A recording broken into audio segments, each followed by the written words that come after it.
All right, today's training session was just a basic, I call it my movement day, my human movement day. It's just a lot of, not any weights lifted besides my body, and just feeling good, getting the body feeling good, getting it moving. So we start with a little bit of spinal hygiene, just taking the neck, the back through different movements, rotating side to side, bending side to side, twisting the head and neck around, spinal waves. So just hitting all these different movements, no specific sets or reps or time. Just go until you feel good and loose. First thing in the morning. This was the first thing I did today after I had some water and the typical take a pee, that type of stuff. So just getting on track, getting the spine good and going. You can do this every single day, multiple times a day if you want, especially getting up, back's a little stiff. Anytime you're sitting at work or whatever, get up, do this.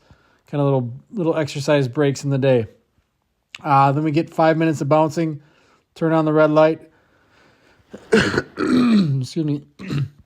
Just to get exposed to that a little bit.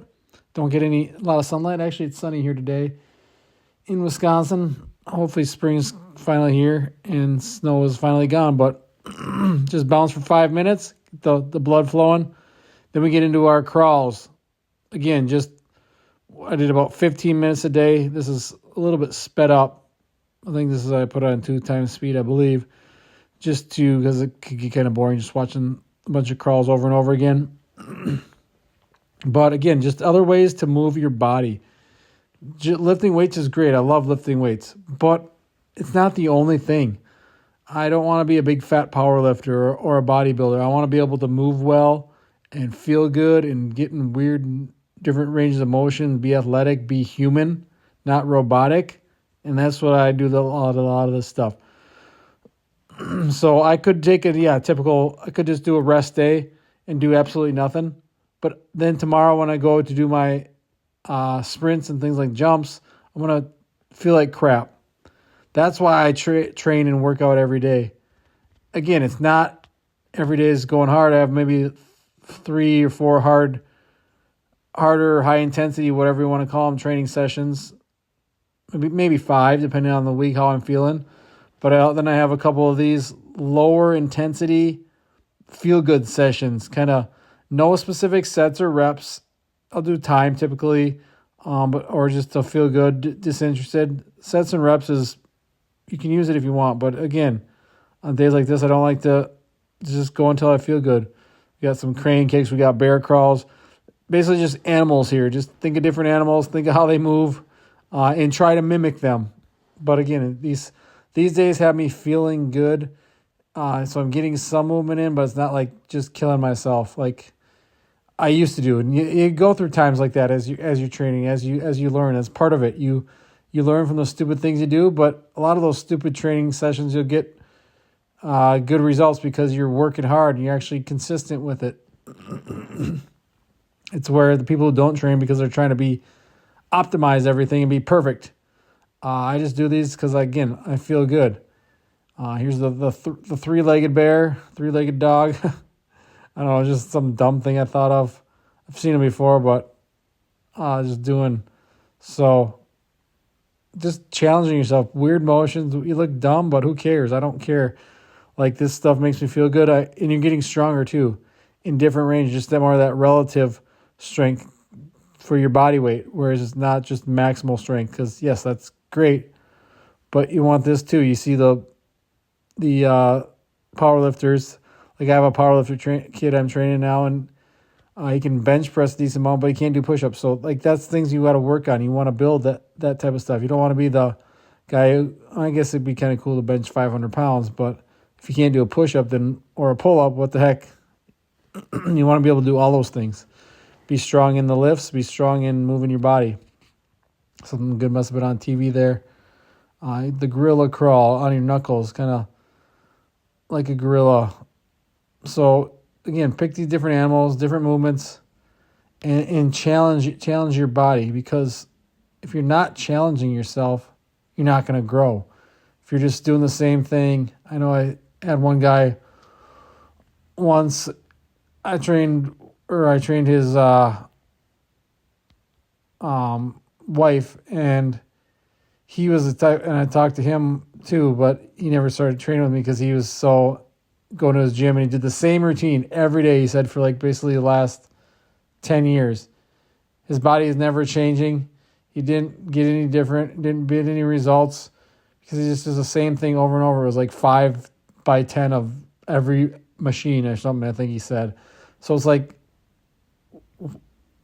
why would you want to do that? Like, I mean, yeah, you're going to the gym, but you're not changing your body. You're not changing your results because you're just doing some dumb thing that your body just adapts to.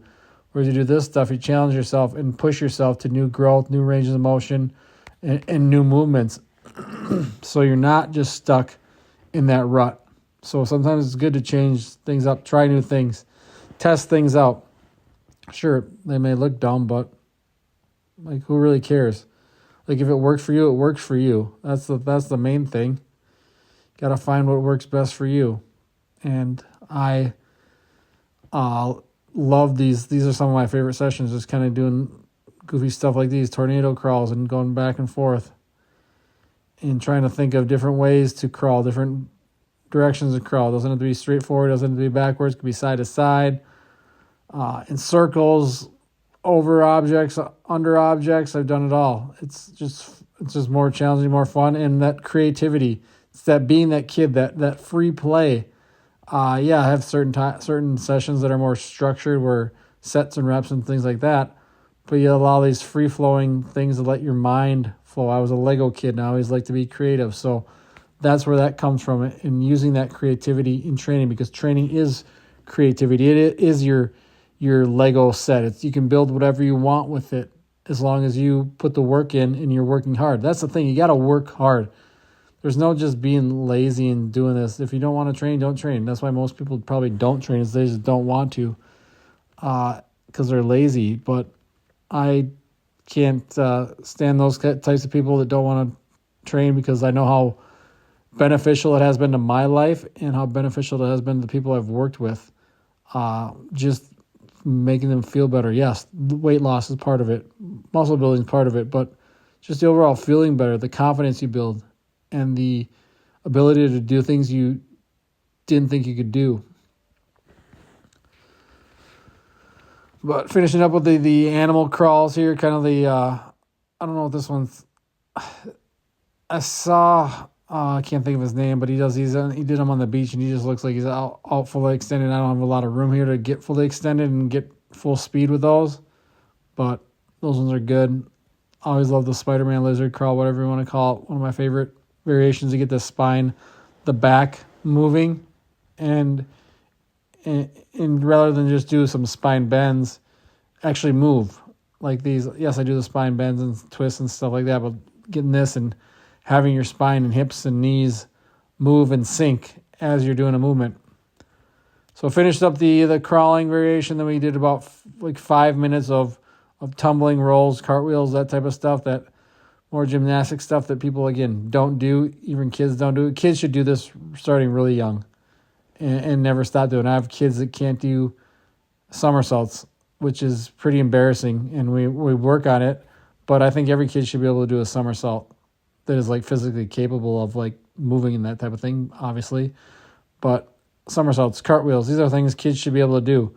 Yet they think and they wonder why they can't hit a baseball very well, or they're not fast or anything. They're not coordinated. They can't do this simple stuff that should be kind of things that they do at a young age and never stop doing. But we're too focused on that hyper specificity and being good at one certain thing, pitching or shooting or throwing a football or whatever, when you can still do those things, but this stuff is going to help you get better at them, be a better athlete overall. So rolling in just some basics, cartwheels or basic somersaults, over the shoulder rolls, handstand rolls. Still not the best at handstands. I got to find that balance point. So handstand rolls. We'll get in some cartwheels here. Again, my cartwheels still, don't know why. My lead leg always is bent. No matter what I do, it's always bent. My second leg gets better. I don't know if it's just some mental thing or whatever, but I don't know. Maybe once I get outside and start doing them, or I'm not worried about scraping my feet on the ceiling, that will help. But again, it's probably just some stupid mindset thing where my neurological system sees it as a fear or a threat, and it won't do it or whatever. I don't know, but we keep playing with them. I enjoy them; they're fun, and I'm got a lot better than when I started. That fear is kind of the one thing people. Oh, I'm gonna fall on my neck. I'm gonna break my neck or whatever. So, whatever. If I break my neck, I break my neck. That's so be it. So, hit the crawls, hit the rolls, 5 minutes. Kind of more of that upper body. Again, this will help your spine too. And then we get into about 5 minutes of rings. So just play around on the rings. Again, freestyle, no set things or reps or anything like that I do. I always like to get some. I want to be able to do the iron cross or whatever it's called where your arms are straight out. I got to figure out, I'll be able to probably get that set up better in the garage. But I always like to do some sort of iso hold, kind of helping towards that. I always do skin the cats. These are getting pretty easy for me. Great shoulder workout. Baseball players, if you're using bands all the time, you don't have to. Get some rings instead. Do some impulses, much better.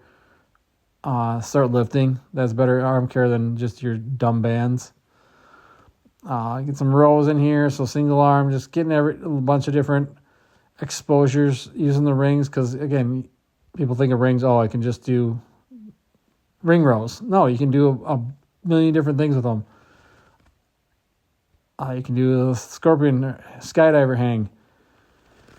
And just hang out for a while. Let the upper back, the lower back, that overhead position, the arms, shoulders stretch out and breathe into that. That's one key of opening up new ranges of motion is breathing into these ranges of motion. So those, you can do pull-ups, you could do push-ups if you lower them. Dips, I think I did some dips here as well. And just hit all different types of things with the rings. That's kind of stability will help, unstable shakiness will help shoulders as well. So get some rings, one of the best investments you can make. They're not expensive. As long as you got a place to hold them or set them up, they're great. You can set them up on a tree. You could bring them to the park. You could bring them to whatever. They're versatile. They're cheap, and you can take them anywhere, really. So finishing up with some more skin the cat, L-sits. As you can see, it's working. The only problem with being bald is you can definitely see the blood and the head getting red. And then we hit some neck movements and make that neck strong. I've noticed, I think my neck is getting a little bit bigger by doing these iso kind of holding with your neck and then rocking back and forth. We'll do them back. We'll do them on the top. You can do them from a bench too, or on a wall, whatever works best for you. So just other ways to strengthen the neck. We don't protect your neck. Wu-Tang told us a long time ago we need to protect your neck. So do it. Listen to Wu-Tang. Wu-Tang is for everybody. Then we just finish with some iso holds. Push-ups, 2-minute push-up. Not going to didn't show it all. And then split squat as well to finish it up. So that was our human movement day. Hopefully you guys liked it. Let me know if you have any questions. Thanks for watching. Be athletic for life.